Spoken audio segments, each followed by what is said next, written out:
Muy buen día, domingo 10 de octubre de 2021, bienvenidos a los que se están sumando acá en el aula ICB. Estamos junto a Daniel, que está haciendo de secretario hoy, junto a Raúl y junto a Nicolás, compartiendo la clase en el aula ICB desde el auditorio acá en Reconquista.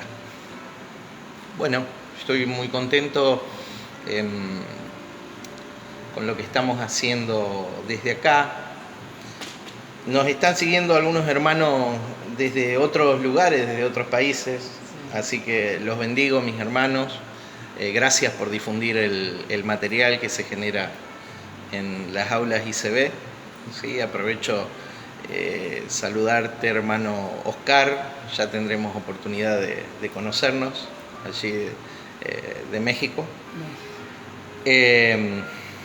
Así que en buena hora que puedan resultarle útil los materiales. Mirá, veo a la secretaria está en línea, ¿viste? Bien. Marcelita, así que hoy es no presencial para ella la clase.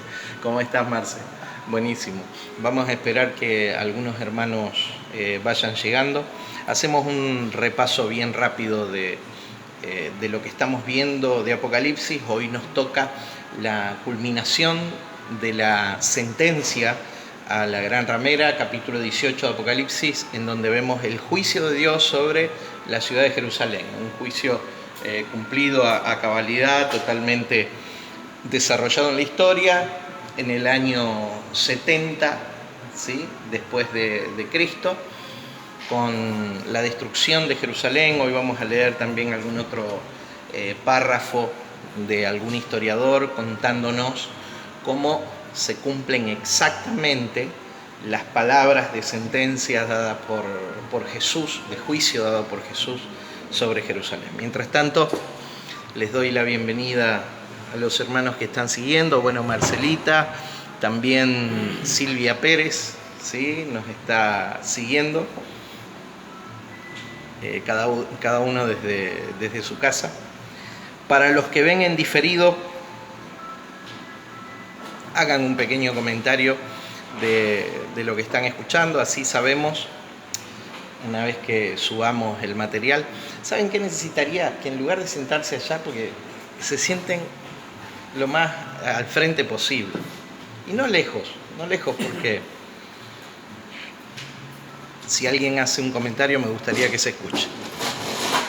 La profeta Silvia Pérez dice: muy buenos días para todos, bendecido domingo. Estamos calentando motores para empezar, ya empezamos con el repaso.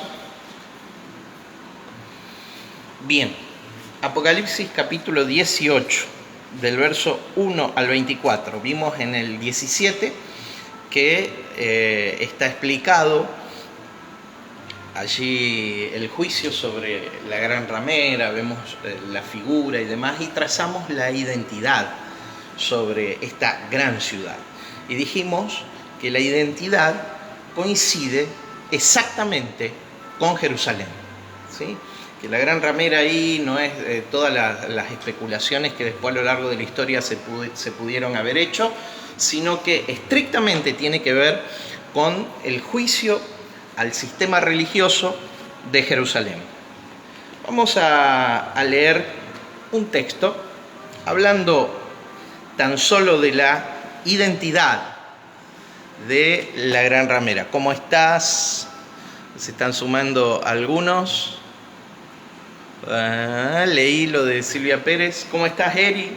Erika, y no sé si está Rodri con vos o está sola ahora.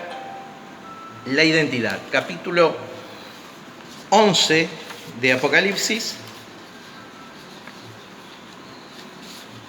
porque cuesta, aquellos que fuimos improntados, marcados, enseñados por la religión, ver a Jerusalén bajo el término la gran ramera, ¿no? Porque como es llamada Jerusalén en el Antiguo Testamento, es llamada la niña de mis ojos, dice el Señor, es llamada la ciudad del rey, la ciudad de la doble paz, que es el significado de la palabra Jerusalén. Pero ver a la Jerusalén terrenal, esa ciudad tan honrada, honrosa, tratada por Dios de esta manera, es un poquito como fuerte, ¿no? Sin embargo, esto ya estaba anticipado en el Antiguo Testamento. Sin ir más lejos, yo dije que íbamos a leer capítulo 11, verso 8, en el mismo libro de Apocalipsis, para ver cómo ya desde el capítulo 11 la ciudad es tratada, que es símbolo. Capítulo 11, verso 8, de toda religiosidad, ¿sí?, apartada de su esencia, de Dios. Dice capítulo 11,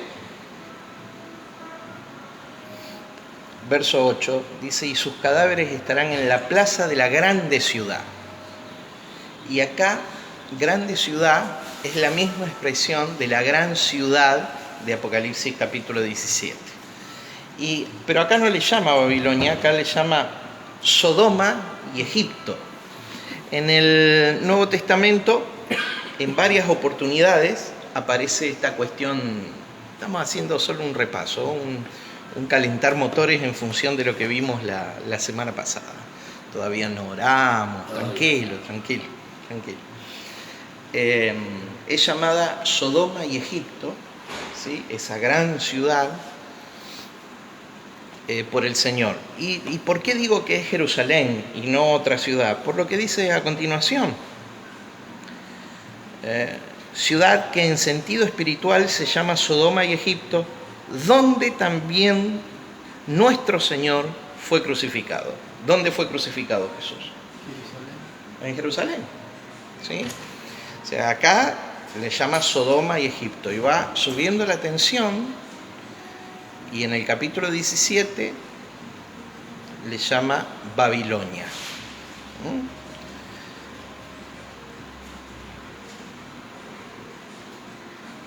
Después vamos a volver sobre esto. Antes de continuar. ¿Por qué? Pregunta de examen a los que estamos acá. Se sumó Miguel. Pregunta de examen. ¿Por qué Jerusalén iba a ser destruido? ¿Por qué el juicio de Dios era justo contra Jerusalén? Para que se terminara. A ver si lo puedo poner en palabras. Sí, vas a poder. Porque el viejo pacto estaba en vigencia. Cambiamos las palabras un poquito. Esa vigencia lo quitamos. Bien. Porque el antiguo pacto no estaba más en vigencia a partir de la muerte de Cristo y de la entrada en vigencia del nuevo pacto. Lo que estaba el antiguo pacto era operativo todavía. Los dos lugares, claro. O sea, uno de esos lugares era la ciudad de Jerusalén y la otra era el templo. O sea, dos centros donde iba la gente, acumulaba gente. Sí. La religiosa. Iba bien a hacer sus oraciones. Sí. Y la manera de terminar con todo eso fue destruyendo esos dos lugares. Sí. En un sentido sí. O sea, era necesaria la remoción. La remoción, sí. Palabras bíblicas usadas por el apóstol Pablo en la carta a los Hebreos, ¿sí? Era necesaria la remoción de las cosas movibles para que queden las inconmovibles. O palabras del mismo Señor Jesús, citado por Mateo y por Lucas, diciendo: la potencia de los cielos serán conmovidas, y usa la misma expresión que Pablo usa en el capítulo 12 de Hebreos al final. O sea, cuando hay una sacudida en la dimensión del espíritu de tal manera que las cosas móviles, las que son figura, son removidas y son establecidas las cosas, y quedan las cosas que son eternas. A ver, el templo y la ciudad de Jerusalén eran el centro de adoración era el centro de la práctica del antiguo pacto. Por eso era necesario que sean removidas. ¿Para qué? Para que queden las inconmovibles. Un reino de naturaleza espiritual y un programa de naturaleza espiritual que vamos a ver a partir del capítulo 19, la semana que viene, cuando veamos el anuncio del ángel, porque las bodas del Cordero han llegado. ¿Sí? Eso lo vamos a ver la semana que viene. Pero básicamente ese es el esquema del pensamiento. En Apocalipsis tenemos entonces el mensaje principal, que es la revelación del Cristo glorificado, y el mensaje secundario, pero fue el motivo por el cual fue escrito en aquella generación, en el año 67, 68, 67, por el apóstol Juan, ¿sí? Para ver cómo el antiguo pacto, la antigua esposa era removida y juzgada, ¿sí? Y hay un nuevo matrimonio de Dios, hay un cambio en la administración de Dios, ¿sí? Para establecer, ¿sí? Una nueva Jerusalén que viene en el estudio nuestro, ya fue establecida sobre la tierra. Pero lo vamos a ver, porque todas estas son, ¿qué son? Son estas imágenes verbales, ¿son literales o son simbólicas?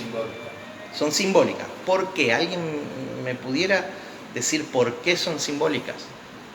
Yo puedo decir algo, pero no precisamente por eso. El tema de mover las cosas inconmovibles, sí, que queden las que son firmes, es figura de lo que sucede o sucedió en nuestra vida.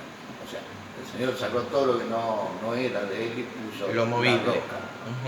Y puso lo inconmovible. Sí. Fíjense que Dios ya se estaba revelando al pueblo de Israel en el antiguo pacto,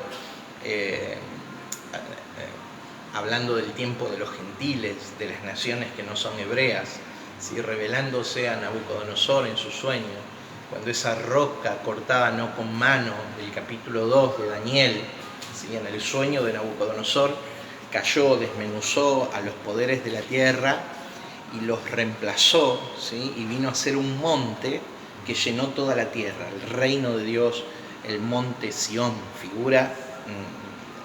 figurado por el monte Sión, ¿sí? Bien, bueno, repaso hasta acá, hicimos el tiempo para que se vayan sumando algunos, hay algunos que están siguiendo. Silvi, ¿cómo te va? Mi esposa está siguiendo también desde casa. Vamos a orar. Padre, en el nombre de Jesús, te damos gracias, Señor, por poder esta mañana abrir tu palabra en libertad. Yo te pido en el nombre de Jesús, Espíritu Santo, que nos guíes a toda verdad, Padre, a toda palabra libertadora del Espíritu, Señor. Señor, que nuestra alma pueda, Señor, tomar la forma del Cristo que nos habita, para poder, Señor, pensar, sentir y hacer tu voluntad en nosotros. En el nombre de Jesús de Nazaret. Amén. Es muy importante entender esto que vos mencionabas, Miguel, el tema de que en nuestra vida es similar, ¿sí? En nuestra vida, cuando Dios llega, hay una sacudida de tal manera que caen las cosas removibles para que sean establecidas las inconmovibles. Debe ser así en la dimensión del Espíritu. El hombre fue perfeccionado en el Espíritu a través de la obra de Cristo. El hombre recibe la revelación del Hijo.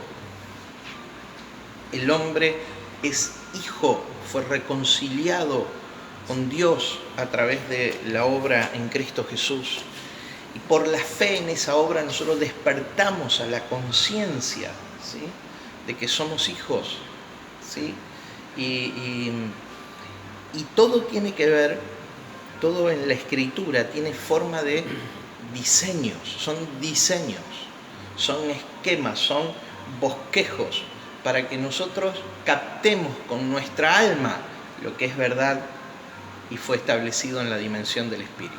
¿sí? Lo que es verdad, ya es verdad en nuestro espíritu, ya es verdad en tu espíritu. Pero ahora lo captemos con nuestra alma y no estemos esclavos de mitos, dogmas y religiones, sino que disfrutemos la libertad gloriosa de los hijos de Dios. Que no seamos esclavos de instituciones que promueven esclavitud. Esclavitud mental, porque, a ver, de un tiempo a esta parte, Dios nos ha movido a tener un ministerio en la cárcel, ¿sí? Miguel está trabajando conmigo en eso. Él ha sido un puntal en el penal donde compartimos. Ahora se está por abrir otra puerta en otro. Sabemos, compartiendo con los hermanos que están recluidos en ese lugar, que la libertad es una condición mental, primero. Hay mucha gente prisionera de instituciones y faraones, ¿sí? Bueno, otra vez no voy a poder entrar en el texto. Sí, voy a entrar en el texto, pero hay mucha gente prisionera de instituciones y de faraones. ¿Qué es un faraón? Un faraón es alguien que está edificando monumentos para su posteridad.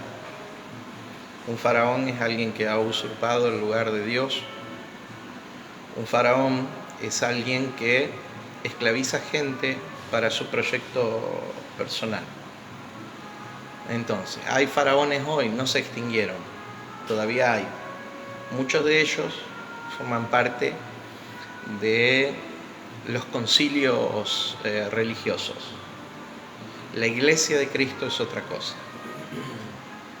Entonces, cuando vos veas a alguien edificando monumentos para su posteridad y su nombre es más importante que el nombre de Cristo, correte de ahí.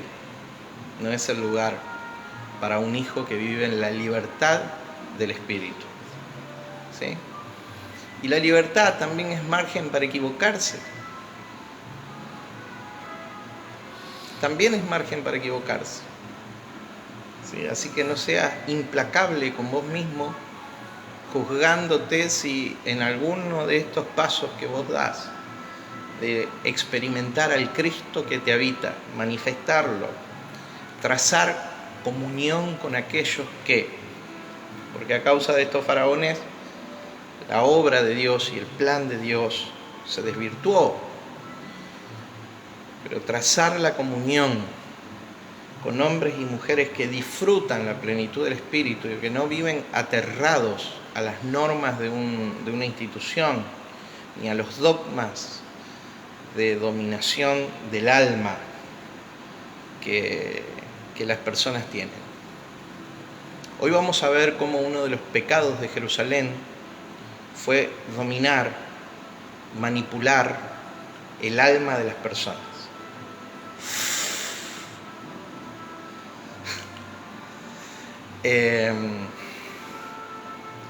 Lo vamos a ver.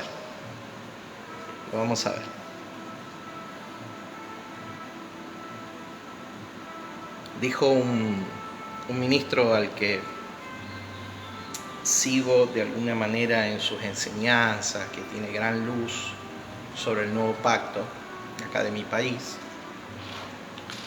Dice que hoy muchas congregaciones están compuestas por un grupo de personas muy grande, 100 vamos a decir, más, no importa, que le donaron a uno su cerebro para que piense por ellos. Decí conmigo, vale pensar. Vale pensar. No dones nunca tu cerebro. Esa es una posición humanista. En el grupo uno piensa y dice que enseña a pensar. Entonces, mi hermano, tengamos la capacidad de experimentar a Cristo y hacer nuestra propia construcción. Yo te estoy trayendo a través de este estudio de Apocalipsis, estoy abriendo una puerta de libertad para que no te encasilles delante de aquellos que tienen terror a un Dios porque no lo han conocido en la dimensión del nuevo pacto. Solo se han quedado con el antiguo pacto. ¿Sí? Dios revela su amor este tiempo a través de su iglesia, de tal manera que la distinción de la iglesia verdadera es el amor. No es nada más que el amor. Juan, el mismo Juan que escribió Apocalipsis, dice: si alguno aborrece a su hermano, no ha conocido a Dios. Porque ¿cómo puede conocer al Dios al cual no han visto? Hoy vamos a hablar de la fe del que no ha visto. Hoy a la noche, en la celebración, vamos a ministrar acerca de la fe del que no ha visto. ¿Cómo podemos amar o decir que amamos a Dios, a quien no hemos visto, y no amar a nuestro hermano? ¿Cuántos de ustedes quieren ver a Dios? Bueno, anímate a mirarle a los ojos a tu hermano, mirar en lo profundo de su corazón y de su espíritu. Gracias, qué secretario extraordinario, ¿eh? Me vio transpirar el secretario y me trajo. Muy bien. El mate también caliente. Está bárbaro tu mate, amigo, un mate correntino espectacular.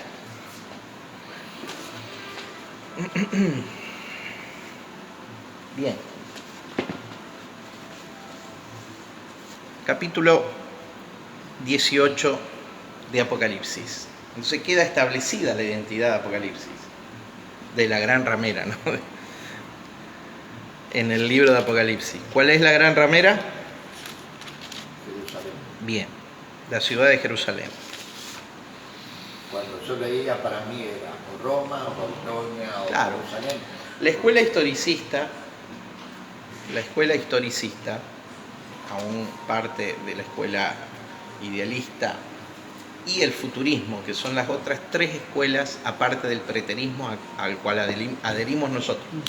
Las otras tres escuelas de interpretación de Apocalipsis son la idealista, la historicista, ¿sí?, y la futurista.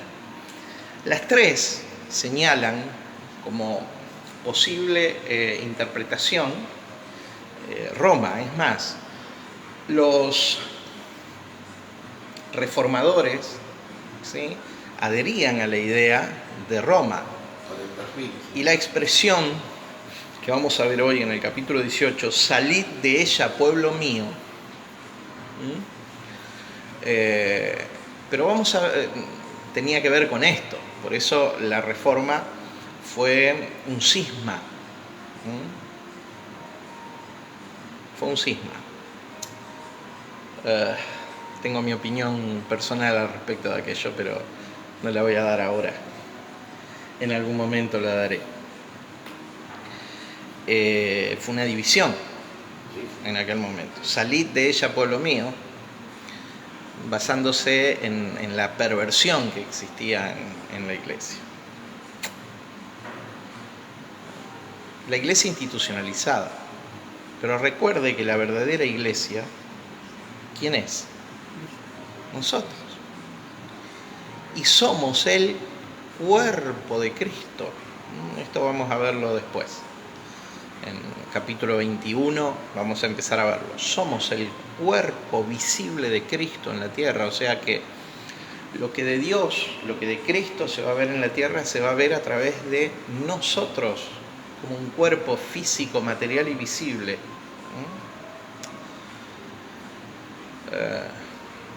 La expresión más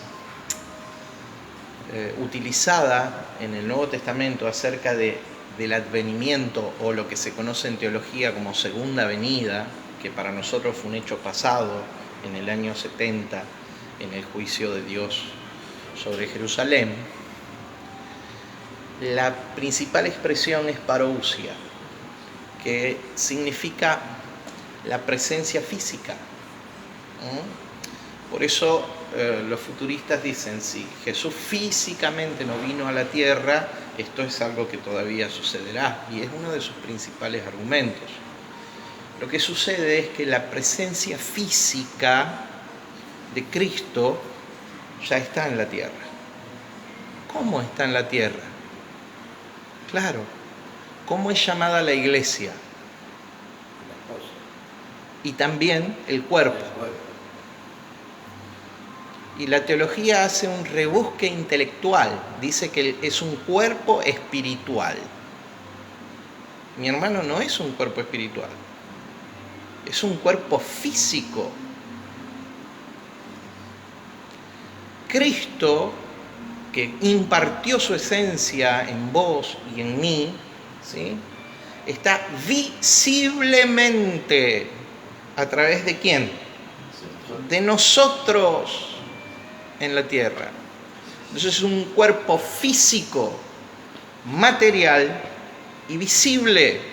Asumamos ese rol y seamos en la presente generación la manifestación del Cristo en el que somos. Bueno, esto es muy profundo, pero es la esencia del cristianismo. Entonces, nada de esperar cosas futuras, nada de hoy somos. Diga conmigo, yo soy. Yo soy. ¿Cuál es tu esencia? ¿Cuál es tu naturaleza? Y como hijo compartís el ADN. Bueno, menciono algunas cositas acá que no tienen que ver con el texto, pero el mismo Juan, autor de Apocalipsis, en el Evangelio de Juan, capítulo 1, verso 11, dice: a los suyos vino y los suyos no le recibieron. Los hebreos no le recibieron. Él vino a hacer lo suyo, revelar al Padre, reconciliar al mundo, y los suyos no lo recibieron. Mas a todos los que le recibieron, a los que creen en su nombre, les dio potestad, derecho y autoridad de ser hechos hijos de Dios. Exousia, potestad, de ser hechos hijos de Dios. Pero el verso 13 tiene una carga que no es menos importante que los anteriores y pasa casi desapercibido. Dice, tristemente, los cuales no son engendrados de carne ni sangre, ni de voluntad de varón, sino de Dios. Esa expresión, engendrados, la expresión es, en el griego, es prógenos. Prógenos, ¿qué significa? Que Dios puso su gen en nosotros, su genética en nosotros. Nosotros, nacidos hijos, activados por la fe, en la conciencia de la fe del Hijo de Dios, porque nacimos hijos, somos en Él Hijo, ¿sí? Somos herederos y coherederos, somos iguales. En la cruz es tan profunda que Cristo nos igualó a Él en la cruz. No es solo que Él descendió, sino que Él nos igualó a nivel de nuestra conciencia a Él. Él nos elevó a nosotros. Entonces en Él nosotros somos. ¿Somos qué? Hijos. ¿Hijos cómo? Hijos igual que Él es Hijo. Él se presenta como Jesús en la escena de la humanidad, como el unigénito Hijo de Dios. Consuma la obra de Cristo en la cruz del Calvario. Llegaron a media luna. Consuma la obra de Cristo en la cruz del Calvario, ¿sí? Y Él asciende a Dios victorioso, triunfante, no como el unigénito Hijo, sino como el primogénito de muchos hermanos. O sea que de unigénito migra a primogénito, de Jesús migra a la manifestación de Cristo, del uno migra a la multitud, que seguimos siendo uno. Una multitud, pero seguimos siendo uno. Un cuerpo, una fe, un bautismo, un Padre, un cuerpo, una verdad, un cuerpo. Migra a la multitud. Él es primogénito de muchos hermanos, de tal manera que en Hebreos el apóstol Pablo dice, por lo cual él no se avergüenza de llamarnos hermanos. ¿Sí? Nos elevó, nos igualó a él. Entonces esa es nuestra esencia, esa es nuestra naturaleza. Por lo tanto, lo que hemos de crear, lo que hemos de manifestar, lo que hemos de vivenciar en este mundo va a ser mucho más que lo que hasta ahora se experimentó, se vivenció. Que la luz de Cristo resplandezca en tu espíritu para transformarlo todo en tu vida. Tu vida que manifestará tu naturaleza, la esencia del Hijo en el que somos, en el que existimos.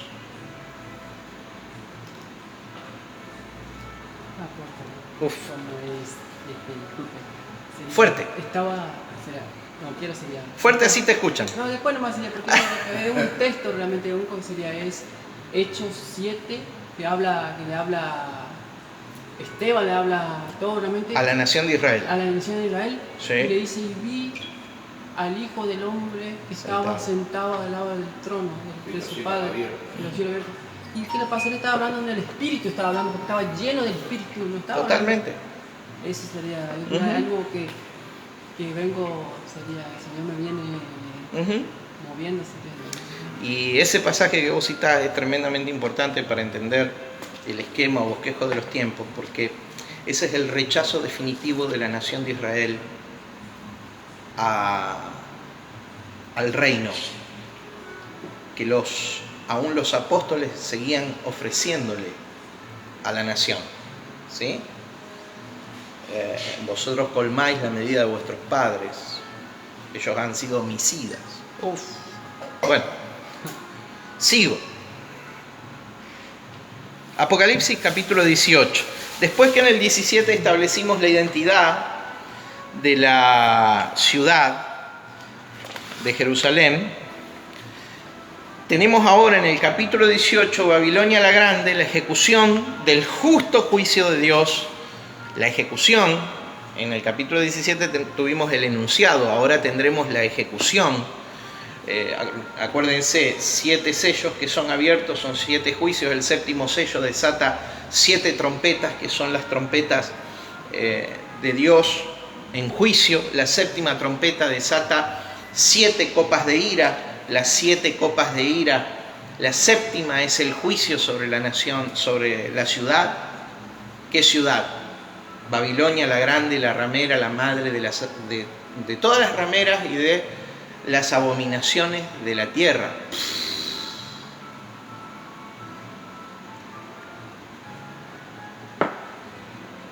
Y para los que les cuesta un poquito identificar, o sea, no le alcanza con toda la línea de argumentación, alguien que lea Isaías, no veo la Biblia, bueno, Isaías capítulo 1, verso 21. Lo voy a leer yo. Acá mi secretario se fue a buscar la Biblia y volvió sin la Biblia.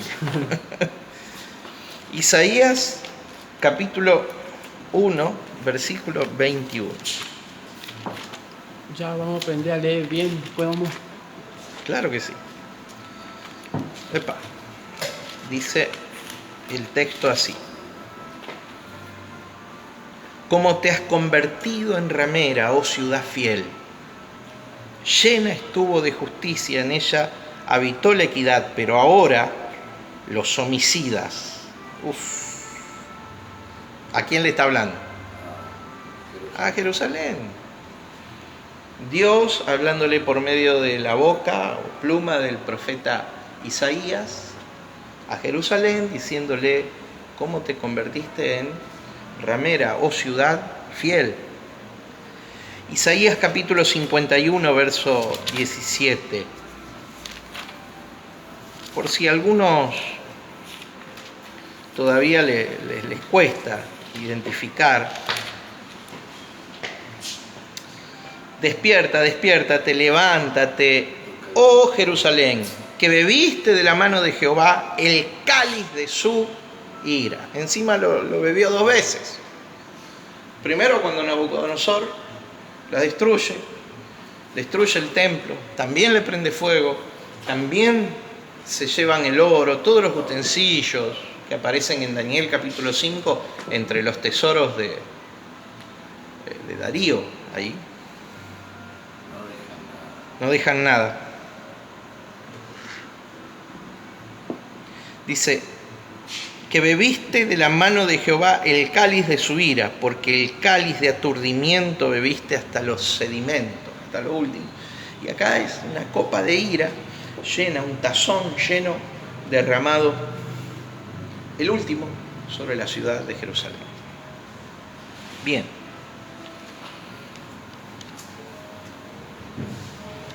Capítulo 18. Vamos a leerlo entero, de corrido, y después vamos a destacar 5 aspectos del desarrollo del juicio de Dios en Jerusalén.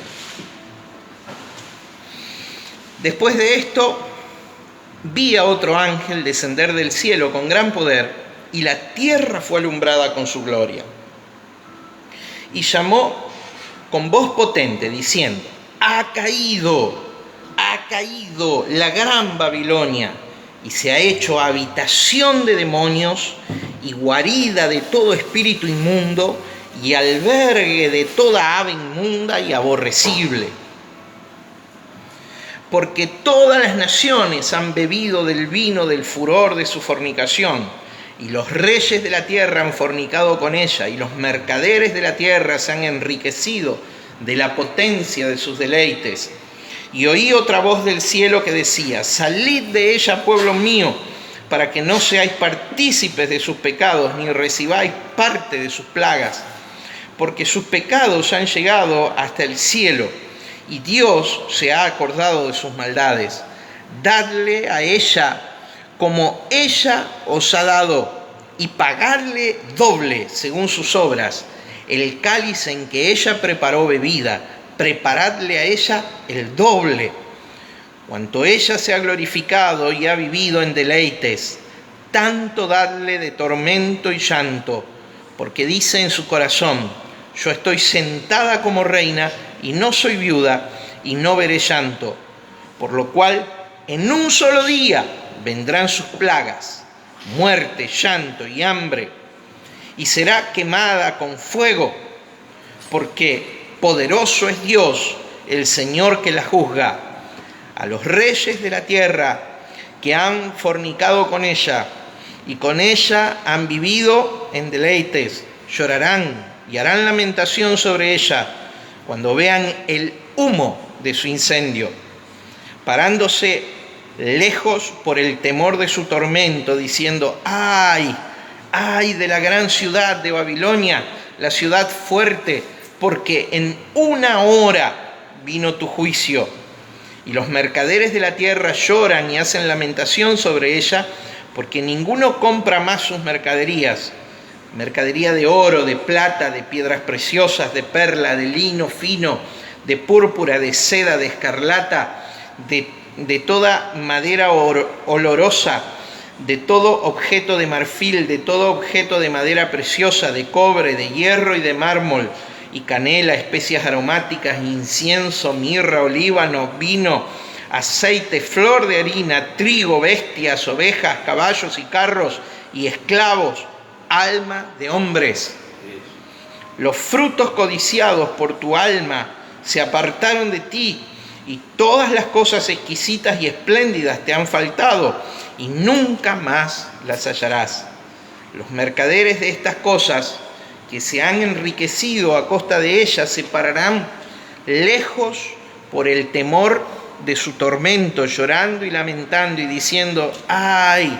¡Ay de la gran ciudad que estaba vestida de lino fino, púrpura y de escarlata, y estaba adornada de oro, de piedras preciosas, de perlas, porque en una hora han sido consumidas tantas riquezas, y todo piloto, y todos los que viajan en naves y marineros, y todos los que trabajan en el mar, se pararon lejos, y viendo el humo de su incendio, dieron voces diciendo, ¿qué ciudad era semejante a esta gran ciudad? Y echaron polvo sobre sus cabezas, y dieron voces llorando y lamentando, diciendo, ¡ay! ¡ay de la gran ciudad en la cual todos los que tenían naves en el mar se habían enriquecido de sus riquezas!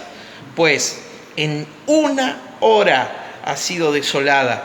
Alégrate sobre ella, cielo, y vosotros santos, apóstoles y profetas, porque Dios os ha hecho justicia en ella. Y un ángel poderoso tomó una piedra, como una gran piedra de molino, y la arrojó en el mar, diciendo: con el mismo ímpetu será derribada Babilonia, la gran ciudad, y nunca más será hallada.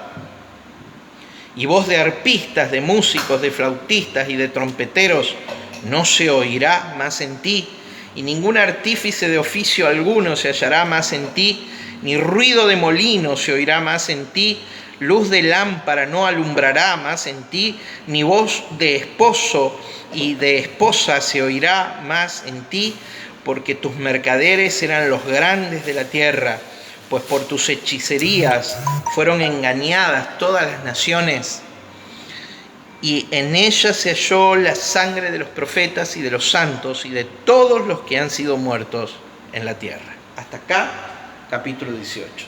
Todavía en el capítulo 19, 8 versos más, un par menos, hablando de la gran ramera, la gran ciudad, Jerusalén terrenal, ¿sí?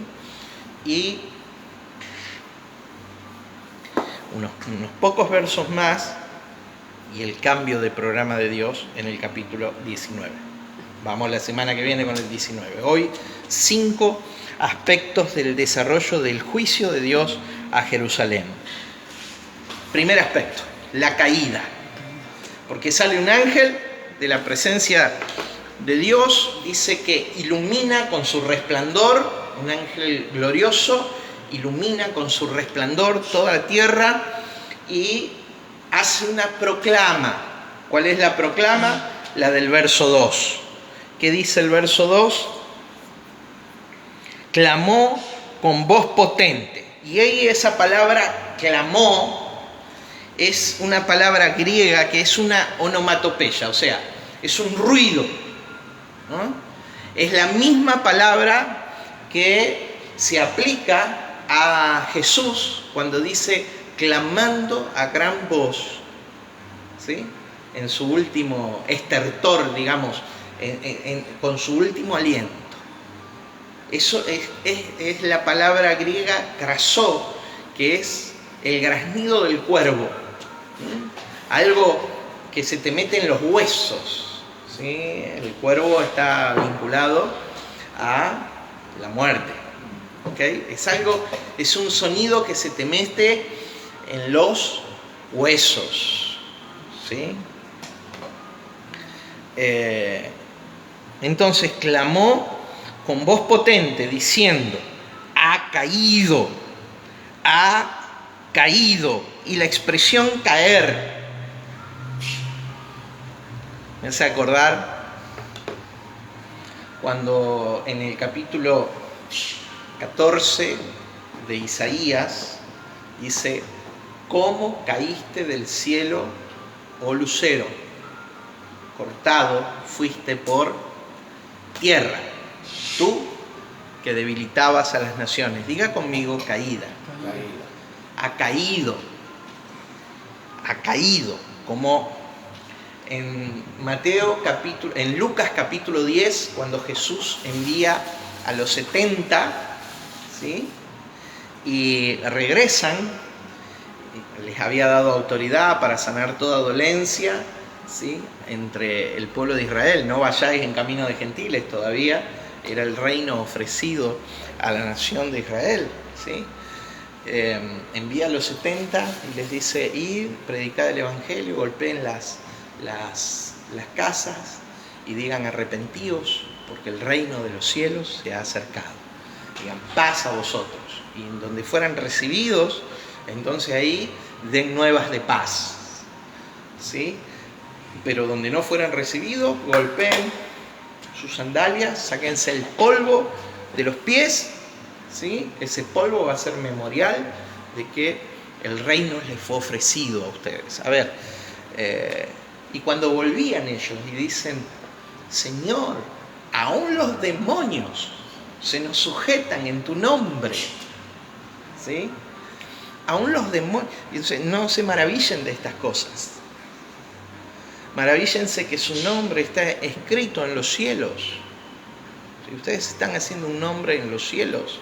Pero antes le dice, ni bien Jesús le dice, aún los demonios, cuando vienen los 70 y le pasan el reporte, aún los demonios se nos sujetan en tu nombre. Yo veía, esa era la palabra de Jesús, yo veía caer del cielo de Dios a Satanás. Caída tiene que ver con un juicio, tiene que ver con el juicio de Dios. Acá, la gran ciudad, Jerusalén terrenal, la esposa de Dios según el antiguo pacto, cae a tierra juzgada. ¿Cuándo sucede? Cuando en el año 70, en el mes de febrero del año 70, empiezan a llegar las 4 legiones de Tito a poner sitio a la ciudad de Jerusalén. Marzo también del 70. ¿Sí? Cuando el invierno termina en el hemisferio norte, ¿sí? Cuando el invierno termina, va a comenzar la primavera, allí en marzo, llegan las legiones, las 4 legiones de Tito y ponen sitio a la ciudad de Jerusalén, después de 3 años y medio de guerra, 3 años anteriores de guerra, ¿sí? De guerra contra los judíos, en Galilea, en Samaria y en Judea.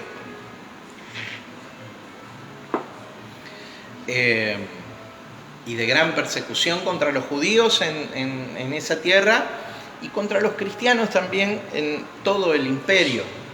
Recuerden que posiblemente en el año 64 el apóstol Pedro y el apóstol Pablo, hay quienes dicen que en un mismo día fueron ejecutados por Nerón, la bestia, una de las bestias identificadas en el libro de Apocalipsis. Otros dicen que en el año 67 fue ejecutado Pedro. Bueno, ambos ejecutados bajo el gobierno de Nerón. Entonces dice, ha caído. ¿Qué significa ha caído? Significa esta palabra pipto, ha sido aligerado, ha caído, ha perecido, se ha postrado, ha sido frustrada, se ha derrumbado. Ha caído la Jerusalén. Dice el texto, y se ha hecho habitación de demonios. Tres cosas. Habitación de demonios, guarida de todo espíritu inmundo y albergue de toda ave inmunda y aborrecible. Lo que era la niña de los ojos de Dios se transformó en algo detestable. Una de las profecías de Jesús era que Israel iba a ser hollada, que significa pisada, pisoteada por los gentiles, profanada por los gentiles. Ellos iban a ingresar al lugar más santo. Recuerden que en el mismo templo había un patio para los gentiles, no podían pasar de aquel patio, había otro patio para los hebreos, ¿sí? Y luego había acceso al lugar santo y al Santísimo solo el sumo sacerdote una vez al año, ¿no? Un día al año, el día de la expiación. Bueno, todo aquello fue pisoteado por los gentiles, por gente pagana, porque Dios le dio autoridad para hacerlo, ¿sí? Es mi ejército que envié contra vosotros, como un instrumento de juicio. Sí, Daniel. A mí me llama la atención, sería que yo me pongo a hacer cosas que dice, a los míos vine y los míos no le recibieron. Viste que dice realmente esas cosas, los míos, ¿por qué realmente fue lo que se quedó? Porque ellos no le recibieron, porque si no le recibió ese estado completo realmente, pero no le recibieron. Entonces, ¿qué le pasa? Y vino al otro, el otro me recibieron y potestad. Entonces ahí le mandó el Señor a los gentiles realmente. Ahí lo que está hablando. Hay un cambio en el programa de Dios. Habitación de demonios, ahí la palabra habitación es la expresión katoiker, lo vuelvo a leer porque me trabé todo, katoiketerion, que viene de katoikeo, que es alojarse permanentemente. A ver, los demonios fueron a Jerusalén para alojarse, ¿cómo? Permanentemente. Hago una idealización, o sea, una aplicación de la Escritura. Hermano, la religión, cualquiera sea sus formas, es cuna de demonios, es habitación de demonios. Por eso, cuando el alma de las personas están cautivas de una forma dogmática de religión, ¿sí?, es una limitación, por más que hable en nombre de Dios y le ponga la expresión Jesús y Cristo, es una forma de limitación para la libertad del espíritu, ¿sí? Si no identifique el mensaje de Cristo con la religión, no tiene nada que ver. La conciencia de Cristo, que nosotros le llamamos conciencia crística, ¿sí?, está a disposición de todos los hombres. Está a disposición de todos los hombres. El despertar del espíritu está a disposición de todos los hombres en una comprensión de la obra de Cristo, ¿sí?, en una comprensión de la obra de Cristo, en una acción del Espíritu de iluminar la obra de Cristo, de iluminar por medio de la fe el corazón, el alma de las personas y despertar así a esa conciencia de Cristo que está en el hombre. Entonces esa expresión habitación viene de alojamiento permanente. Ellos fueron a morar en Jerusalén, a habitar Jerusalén, y cualquier otra forma de religiosidad, porque la religiosidad es una imperfección, es algo incompleto, ¿sí? Nosotros hemos sido perfeccionados en el Espíritu, por lo tanto nuestra alma debiera responder a ese perfeccionamiento del Espíritu y no a limitaciones de entendimiento que restringen la libertad, porque la libertad que tenemos es absoluta. La libertad gloriosa de los hijos de Dios es absoluta. Es una libertad que me une al propósito con el cual fui creado, que es manifestar el Cristo en el que soy. Guarida de todo espíritu inmundo. La expresión guarida es calabozo. O sea, en ese lugar los guardias, otra forma de traducir la expresión guarida es guardia. Los guardias de aquel lugar, ¿quiénes son? Los espíritus inmundos, ¿sí? La expresión ahí es faluqué, que significa albergue, calabozo, cárcel, encarcelar o guardia cárcel también. Es la guarida, es la prisión. Entonces, como esa vino a ser guarida de todo espíritu inmundo, albergue es la misma palabra que traducida es faluqué, traducida albergue, guarida primero y albergue después, pero es la misma palabra. De toda ave inmunda y aborrecible, toda práctica inmunda y aborrecible. ¿Qué hay que hacer? Dice,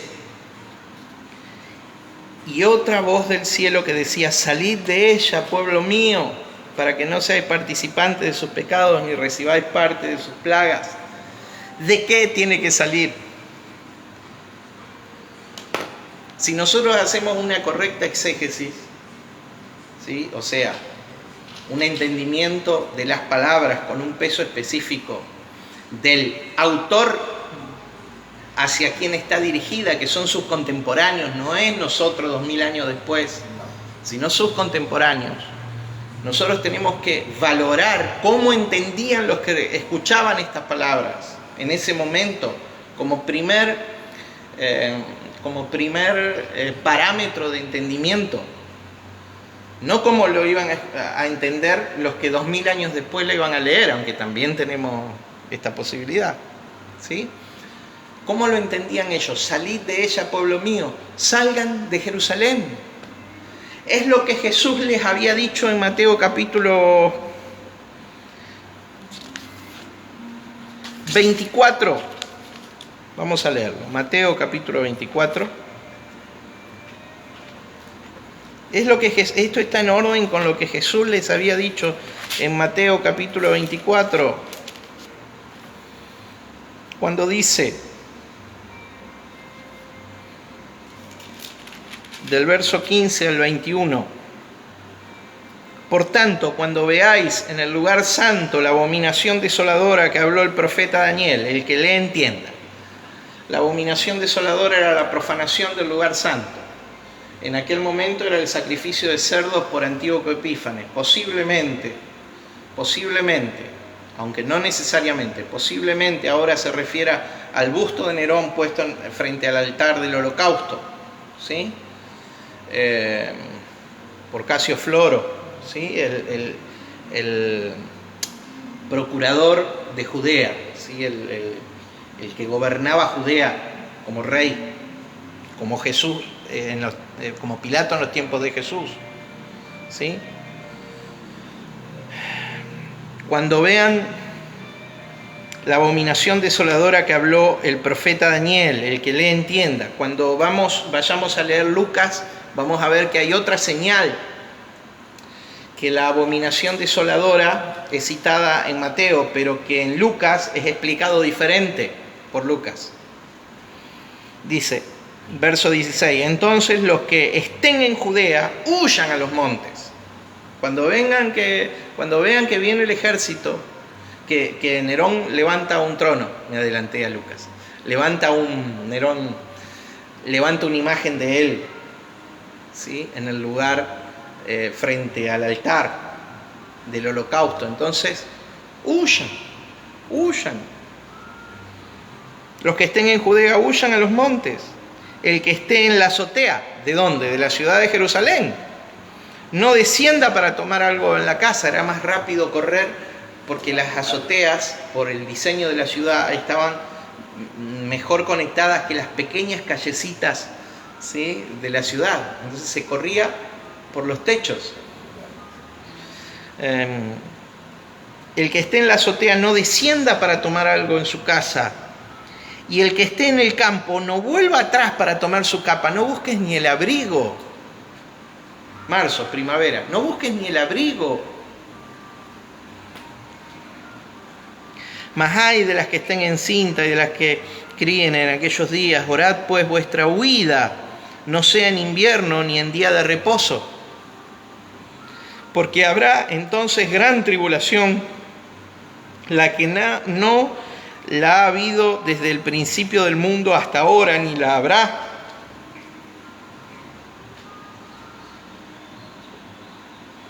¿Sí? Entonces, no desciendan, huyan. Ahora vamos a Lucas, capítulo 21, verso 20. Lucas, capítulo 21, verso 20. Acá cita palabras de Jesús ampliando. Dice, pero cuando viereis a Jerusalén rodeada de ejércitos, sabed entonces que su destrucción ha llegado. Cuando vieres, ¿qué? A Jerusalén rodeada de ejércitos. Algunos dicen que la abominación desoladora del capítulo 24 es la misma que acá. Jerusalén rodeada de ejército. Está bien, no discutimos esa interpretación, solo que, según 2 Tesalonicenses capítulo 2, el anticristo, que está tipificado por Nerón, ¿sí?, la bestia, ¿sí?, se iba a hacer adorar en el templo. Entonces también puede ser que sea el cumplimiento del busto de Nerón, más en consonancia con la figura de la profanación, la abominación desoladora de Antíoco Epífanes en el cumplimiento de la profecía de Daniel capítulo 9. ¿Ok? Entonces dice: pero cuando viereis a Jerusalén rodeada de ejércitos, sabed entonces que su destrucción ha llegado.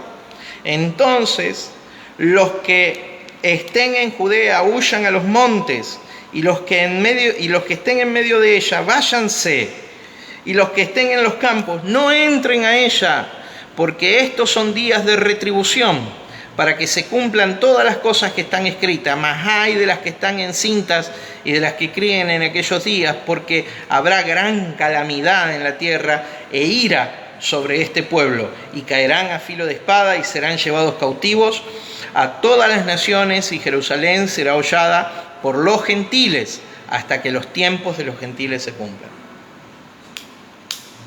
Entonces, ¿qué es huye de ella, pueblo mío?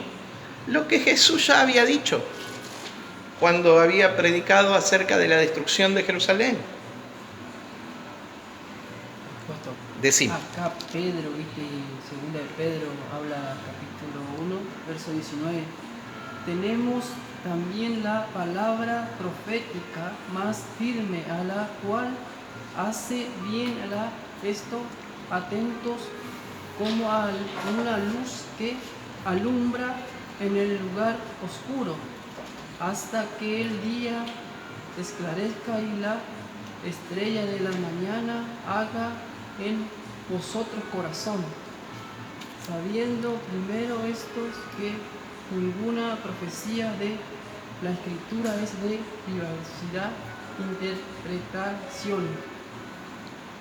De interpretación privada. Uh-huh. Que es libre realmente la Escritura, realmente la profecía es...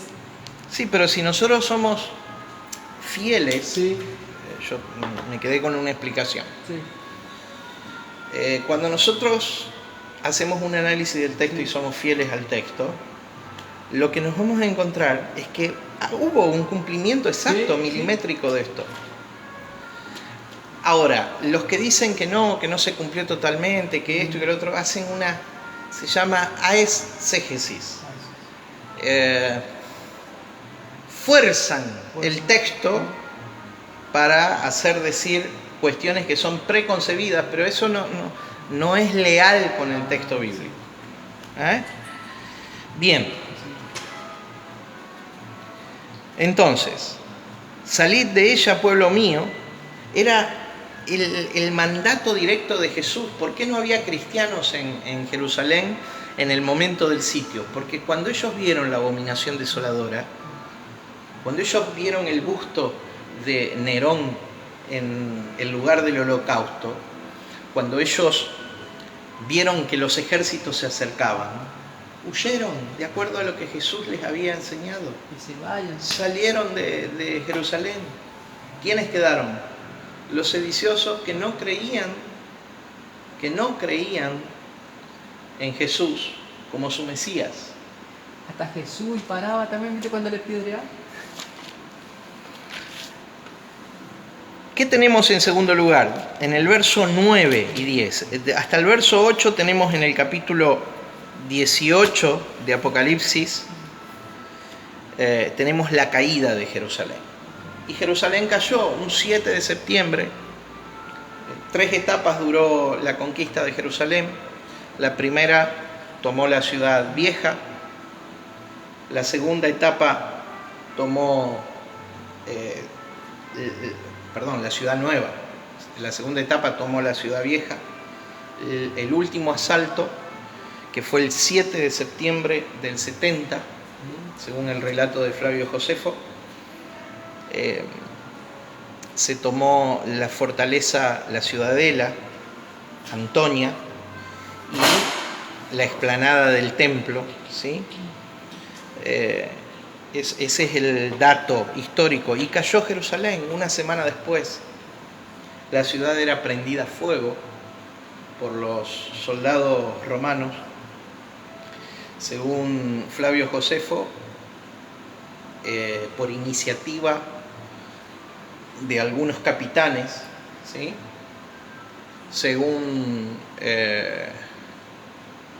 otro historiador, se me fue el nombre, otro historiador romano, ya me voy a acordar el nombre, Tácito,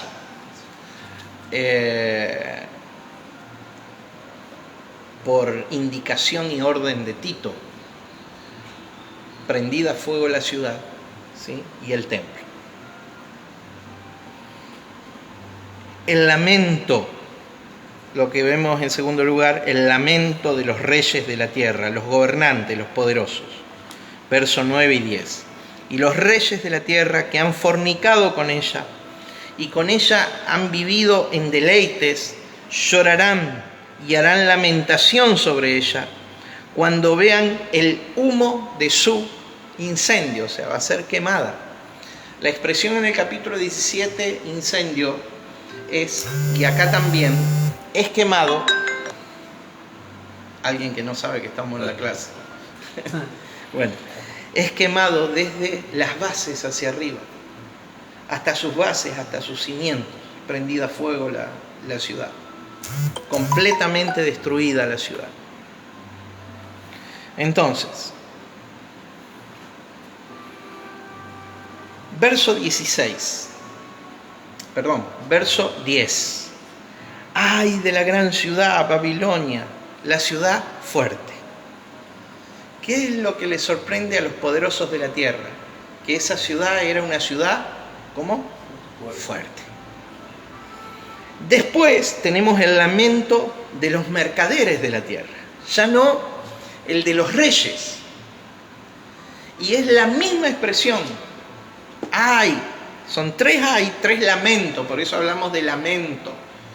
¡Ay! Es el lamento a causa del juicio de la ciudad. Los mercaderes de la tierra, dicen desde el verso 11, y los mercaderes de la tierra lloran y hacen lamentación sobre ella, porque ninguno compra más su mercancía. ¿Cuáles eran las mercancías? Miren, Jerusalén estaba en una posición estratégica, una iglesia, una ciudad, estoy trabado hoy, una ciudad en una posición estratégica en el reino que recibía todas las mercaderías del oriente que iban para el occidente, ¿sí? Entonces, era un lugar de comercio. De hecho, los hebreos se destacaron históricamente siempre en el comercio. ¿De qué mercancías? ¿Comercio de qué mercancías? De estas mercancías. Dice, mercadería de oro, de plata, de piedras preciosas, de perla, de lino fino, de púrpura, de seda, de escarlata, de toda madera olorosa, de todo objeto de marfil, de todo objeto de madera preciosa, de cobre, de hierro, de mármol y canela, especias aromáticas, incienso, mirra, olíbano, vino, aceite, flor de harina, trigo, bestias, ovejas, caballos y carros y esclavos. Alma de hombres. Eso no entiendo. Almas de hombres. La religión. Figura de la religión. ¿Qué hace la religión? Captura el alma de los hombres y los esclaviza. Esto es una aplicación, una idealización del texto. ¿Qué hacía la religión hebrea? Los esclavizaba. Ellos tomaban... A ver, ¿quién tomaba decisión en el pueblo? No era el rey. ¿Quiénes eran? Eran el sumo sacerdote y el Sanedrín, los 70, ¿no? Que tenían autoridad espiritual en la nación, porque la ley judía era de naturaleza espiritual, ¿sí? Entonces ellos eran los que tomaban las decisiones. ¿Quiénes? Vuelvo a repetir. ¿Quiénes?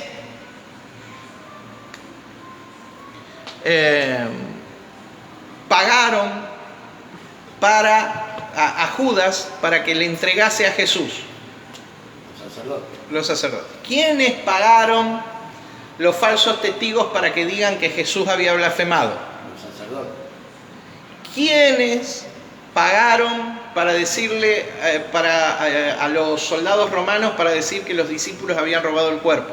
Los sacerdotes. Entonces, ¿quiénes gobernaban la nación? No eran los políticos. Eran políticos, Claro, pero eran sacerdotes. Me refiero a eso, que era una casta de sacerdotes. ¿Dónde fue juzgado Jesús? Hay 3 de los 6 juicios de la mañana trágica, ¿sí? 3 fueron frente a reyes, pero 3 fueron frente a sacerdotes. Anás, Caifás y el Sanedrín juzgaron a Jesús. Cuando el sumo sacerdote preguntó, ¿quién eres? Y el alguacil, el alcahuete del sumo sacerdote golpeó a Jesús, responde. No sabes quién es quien te está preguntando. ¿Eres tú el Mesías? Y le dice, tú lo has dicho, le dice Jesús. Oh, pero imagínense esa escena. O sea, ¿ustedes creen de alguna manera que eso va a quedar sin castigo? ¿Va a ser impune? O sea, ellos eran quienes gobernaban la nación. La nación les había dado el cerebro para que ellos piensen.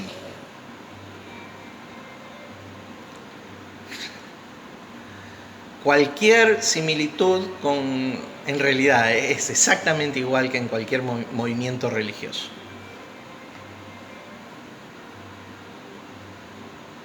Diga conmigo, vale pensar. Vale pensar.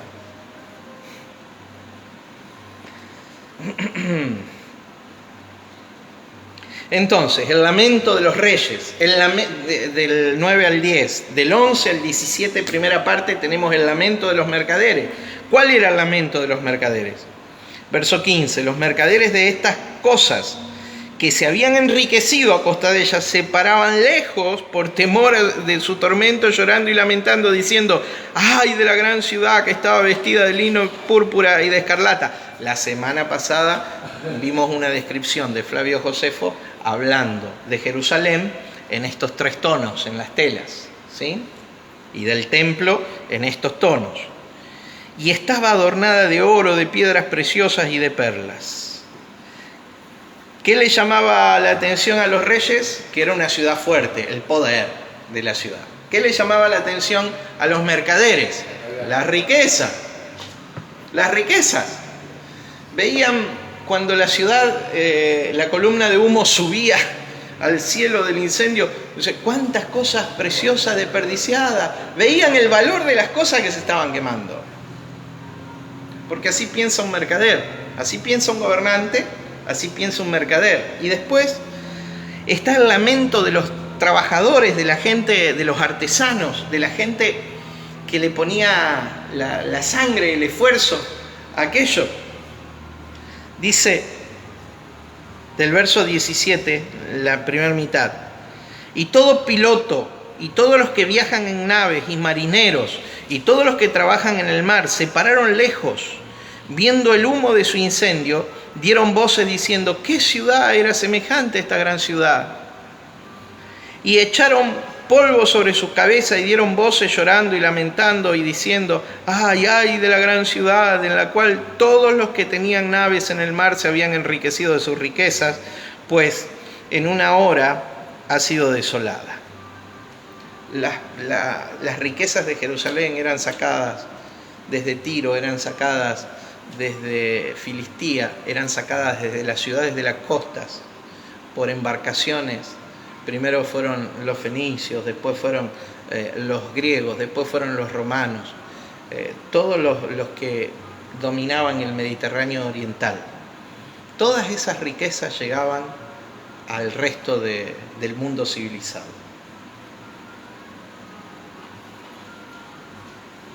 ¡Ay de la gran ciudad, con la cual todos los que tenían naves se habían enriquecido! Había prosperidad en ella.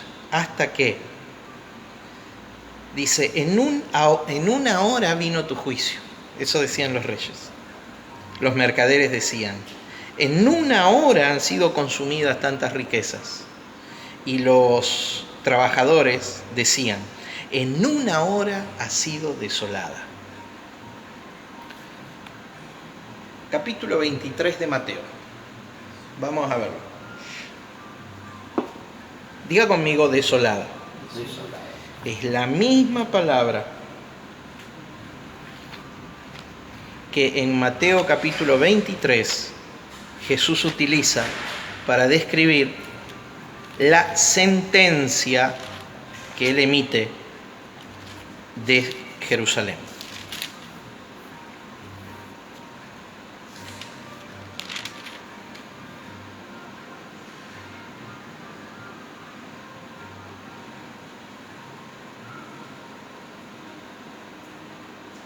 Desde el verso 34 leo. Por tanto, he aquí yo os envío profetas y sabios y escribas, y de ello a unos mataréis y crucificaréis, y a otros azotaréis en vuestras sinagogas, y perseguiréis de ciudad en ciudad, para que venga sobre vosotros toda la sangre justa que se ha derramado sobre la tierra, desde la sangre de Abel el justo hasta la sangre de Zacarías, hijo de Berequías, a quien matasteis entre el templo y el altar. Una profanación terrible, ¿no? Un homicidio dentro del lugar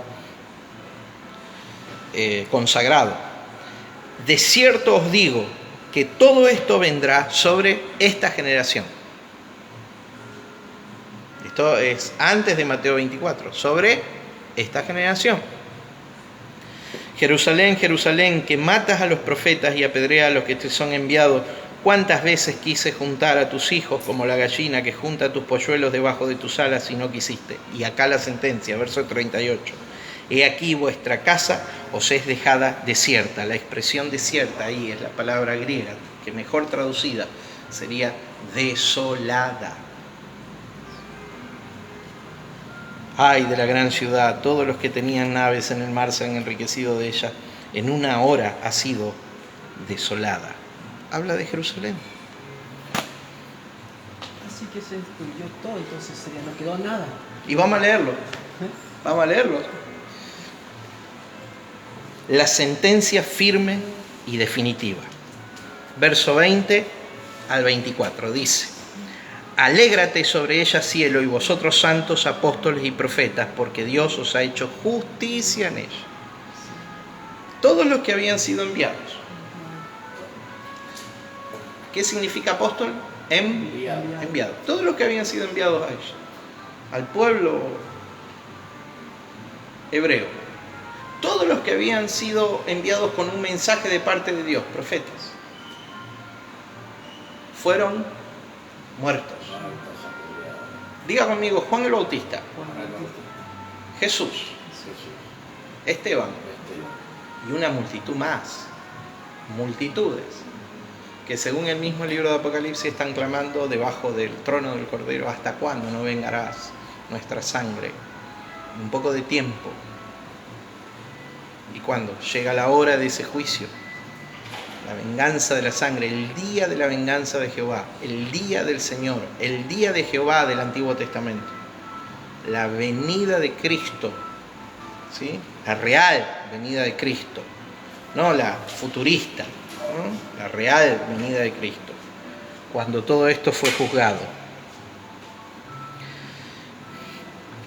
Verso 21. Y un ángel poderoso tomó una piedra, y esto es una alegoría, una ilustración, ¿sí? Una ilustración simbólica. Toma una piedra y dice, y esta es la sentencia definitiva, esta es la ejecución de la sentencia. Toma una piedra, como una gran piedra de molino, y la arroja en el mar, diciendo: con el mismo ímpetu será derribada Babilonia, la gran ciudad, y nunca más será hallada. Y voz de arpistas, de músicos, de flautistas y de trompeteros no se oirá más en ti. Y ningún artífice de oficio alguno se hará más en ti. Ni ruido de molino se oirá más en ti. Nunca más va a haber un centro del antiguo pacto en ese lugar.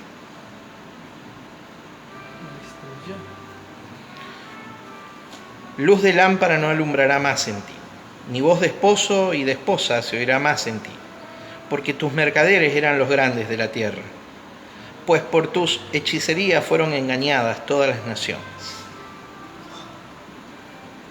En el seno de la nación hebrea, creencias esotéricas sobreabundaban, una pseudo espiritualidad hasta el día de hoy sobreabundaba en la nación. Diga conmigo, hechicerías. A eso le llama hechicerías. Engañabas a todas las naciones. Todo acto de la religión por cautivar, en el sentido de cautivo, ¿sí?, de embrujar, en el sentido que Pablo usa la palabra en Gálatas, quien nos hechizó para seguir un evangelio diferente. Todo acto religioso está básicamente gobernado por espíritus demoníacos y son doctrinas de demonios que estrechan el alma y cautivan el alma de los hombres. Pues por tus hechicerías fueron engañadas todas las naciones. Y en ellas se halló la sangre de los profetas y de los santos y de todos los que han sido muertos en la tierra. Esto es lo que leímos en Mateo capítulo 23, la sangre de los santos, ¿sí? Vamos a leer ahora Lucas capítulo 21, versos 5 y 6, hablando de la destrucción de Jerusalén, antedicha, profetizada por Jesús mismo. Lucas capítulo 21, versículos 5 y 6. Y a unos que hablaban de que el templo estaba adornado de hermosas piedras y ofrendas votivas, dijo, ofrendas de votos de personas. En cuanto a estas cosas que veis, días vendrán en que no quedará piedra sobre piedra que no sea destruida. ¿De quién está hablando? De Jerusalén, ¿no? Decimos nosotros. Otros dan otra interpretación, no importa. Decimos de Jerusalén. En cuanto a estas cosas que veis, días vendrán en que no quedará piedra sobre piedra que no sea destruida. Cualquier movimiento religioso le va a costar horrores ver en la gran ramera, en la Babilonia espiritual, a la ciudad de Jerusalén. Pero esto es un sistema de autodefensa. Apóstol, entonces el Señor estaba hablando realmente de las naciones, estaba hablando de las naciones hebreas realmente. El Señor estaba hablando de la nación hebrea y de las naciones que comerciaban con ella. Comerciaban sería todo, sería en general. Sí. Ya sobre los romanos habló antes, sí, cuando habla de que, iba a ser muerto, habla de la muerte de Nerón, ya lo vimos antes, capítulos antes, ¿sí? Pero ahora está hablando de la sentencia sobre Jerusalén. Nerón muere miserablemente, no tiene el valor de quitarse él mismo la vida y le pide a un criado, un guardián, que lo mate, ¿sí? Cuando un senador romano, Galba, le puso sitio al lugar donde él estaba y lo iba a matar, ¿sí?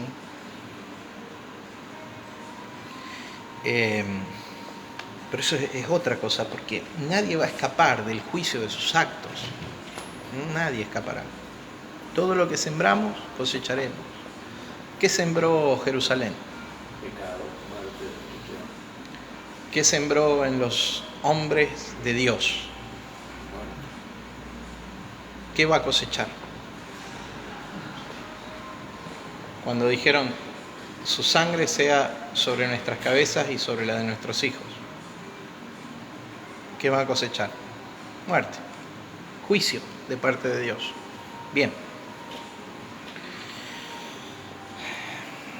Lucas capítulo 21, versículos 5 y 6. Entonces, no quedará piedra sobre piedra. Quiero leer un escrito breve, un párrafo nada más, de la escritura de Flavio Josefo, el 7º libro de Flavio Josefo, hablando de la destrucción de Jerusalén.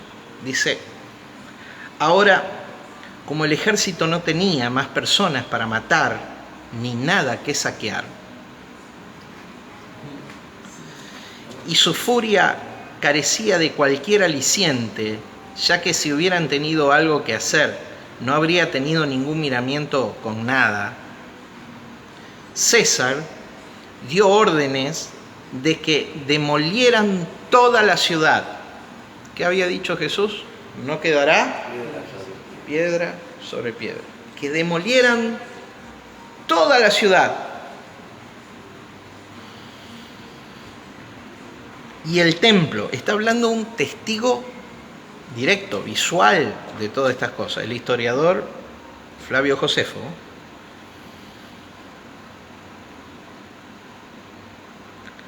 César dio órdenes de que demolieran toda la ciudad y el templo y dejar en pie las torres de Fasael, Hípico y Marianme, ya que eran las más altas, y la parte de la muralla que rodeaba la ciudad en el lado oeste. Ahí está el muro de los lamentos hoy. Este muro se salvó con el fin de garantizar un campamento para la guarnición que quedará allí. Y las torres se conservarían para mostrar a la posteridad qué tipo de ciudad y qué bien fortificada era aquella a la que los romanos habían sometido con su valor. Los encargados de la demolición allanaron el resto del recinto de la ciudad de tal forma que los que llegaran a este sitio no creerían que hubiera sido alguna vez habitado. No quedará piedra sobre piedra. Este fue el final de Jerusalén, una ciudad de gran magnificencia y fama entre toda la humanidad, provocado por la locura de los sediciosos. ¿Sí? Entonces, ¿de qué hablaba Juan a sus contemporáneos inmediatos? De la destrucción de Jerusalén. ¿De qué venida estaba hablando? Del juicio de Dios, del día del Señor, del día de Jehová del Antiguo Testamento, sobre la nación de Israel, sobre Jerusalén, la niña de sus ojos, que es tratada como la gran ramera. Mi hermano, todo lo que tenga que ver con religión causa estrechez en la mente. La vida del Espíritu genuina causa amplitud y plenitud. Y la Iglesia de Cristo no es una institución, una organización. La Iglesia de Cristo es un organismo vivo, un cuerpo visible para exhibir, no pastor, clérigos y demás, apóstoles, profetas, como ustedes le quieran llamar, superintendente, presidente, lo que usted. La Iglesia de Cristo es el cuerpo, el organismo vivo para exhibir la vida del Cristo a la presente generación. Mi hermano, la Iglesia es quien tiene que estar haciendo bienes en este mundo. La Iglesia es la que debiera estar en todos los asuntos que Dios quiere estar para con la humanidad. A mí un día me preguntaron, ¿por qué los hogares? ¿Con qué necesidad? Si la Iglesia no está cuidando al desvalido, al huérfano, protegiendo a la viuda, atendiendo las necesidades de los más necesitados, de los más atrasados en nuestra cultura, ¿cuál es la razón de ser? ¿En qué estaría Cristo hoy? Bueno, en eso tiene que estar la Iglesia, porque la Iglesia es la expresión de su cuerpo. Hasta acá la lectura del texto. Recuerde que La nueva creación no es un cielo nuevo, ni una nueva tierra física material.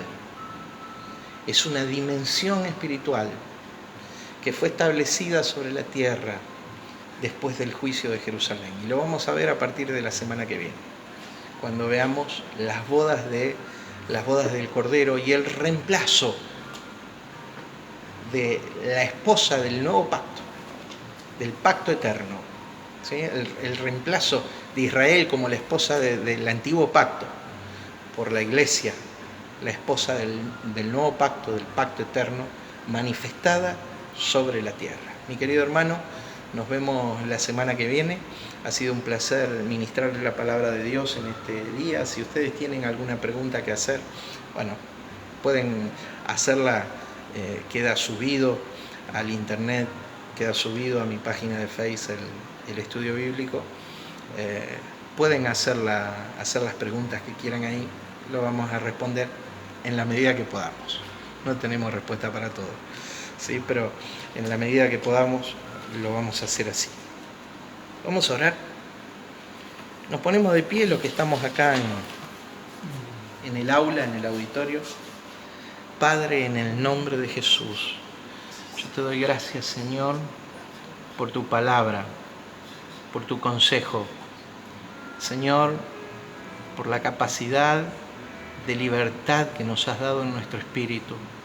Señor, solo te rogamos que tengamos el valor de hacerlo operativo en nosotros, de hacerlo práctica, de hacerlo vida en nosotros. Señor, gracias porque impartiste tu vida en nuestro ser interior. Ahora, en el nombre de Jesús, te rogamos, Señor, poder manifestar tu presencia, tu naturaleza en nosotros. En el nombre de Jesús. Amén. Mis hermanos, nos vemos la semana que viene. Algunos hoy a las 7 de la tarde en la celebración de ICB. Nos vemos.